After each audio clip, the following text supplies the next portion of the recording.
বললে কি বিশ্বাস করবেন যে 12 ঘন্টা আগে এই মাছ ফ্রিজ থেকে বের করছে, কিন্তু এখনো মাছের বরফই ছাড়ায়নি। হ্যাঁ, একদম ঠিক, এটা 12 ঘন্টা আগেই ফ্রিজ থেকে বের করা। আর এই মাছটা আসছে বাংলাদেশ থেকে সৌদি আরবে। আর কেন আসছে বা কিভাবে আসছে পুরোটা ভিডিও দেখুন, তাহলে সবকিছুই অবশ্যই জানতে পারবেন। আসসালামু আলাইকুম, সবাই কেমন আছেন? আমার গতকালের একটা ভিডিওতে আপনারা দেখবেন যে আমরা দেশ থেকে কি কি মাছ আনছি এবং মাছগুলা কিভাবে র্যাপিং করে আনছি, এগুলা সম্পূর্ণ ভিডিওতে দেওয়া আছে।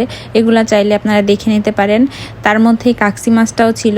কাকসি মাছটা আমি এখন রান্না করব, যেহেতু ছোট মাছ সেহেতু সাথে সাথে রান্না করাটাই ভালো। কাকসি মাছ তো খাচ্ছেন, কিন্তু এটা কি ভালো করে বেছে খাচ্ছেন? দেখেন কাকসি মাছের মধ্যে কি পরিমাণ ময়লা থাকে, কারণ নদী থেকে কাকসি মাছটা আনা হয়, নদী থেকে তোলা হয়। আর এই নদীর মধ্যে যত ময়লা আছে সব কাকসি মাছের মধ্যে চলে আসে। তাই কাকসি মাছ রান্না করার আগে প্রাথমিক কাজ হচ্ছে এটা ভালো করে বেছে নেবেন, কারণ এতে প্রচুর ময়লা থাকে। আর একদম পরিষ্কার করে ধুবেন, তাহলে কাকসি মাছের স্বাদটা ভালো লাগবে। আমার এইখানে ছিল 1 কেজি কাকসি মাছ। আমি এটা 3 ভাগের 1 ভাগ করে এটা বাছছি, তাও আবার আধা ঘন্টা ধরে। চিন্তা করেন। আর এই কাকসি মাছটা আমি রান্না করব। এই মাছটা আমি আজকে যেভাবে রান্না করব এভাবে কিন্তু আমি এর আগে কখনোই রান্না করিনি।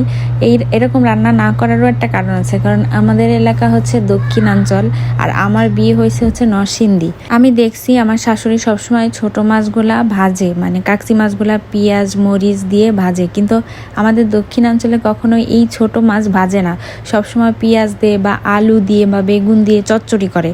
এটা খুবই মজা লাগে খেতে। প্রথমে আমি মাছটা নিয়ে নিলাম, এর মধ্যে মরিচ পেঁয়াজ পরিমাণ মতো লবণ নিয়ে নিলাম। এরপর দেখেন হলুদ নিয়ে নিব। আমার সব কিছু আন্দাজ হয়ে গেছে, আমি আমার আন্দাজ মতোই নিব।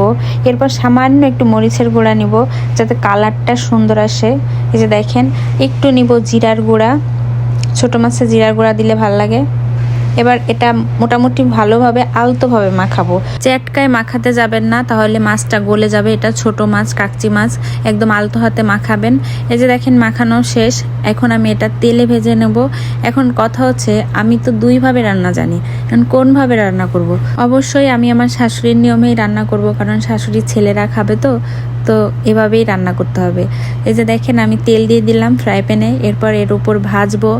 আর যদি আমাদের নিয়মে রান্না করতাম, তেলটা একটু কম হয়ে গেছে, আর একটু তেল দিয়ে দিব।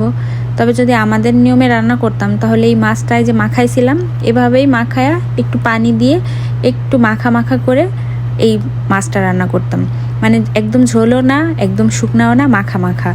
এই যে দেখেন কতগুলা মাছ একদম ভাজা ভাজা হয়ে কতটুকু হয়ে গেছে। ভিডিওতে কতটুকু বোঝা যাচ্ছে আমি জানি না, তবে মাছটা ভাজা ভাজা হয়ে একটু ব্রাউন কালার হয়ে যাবে।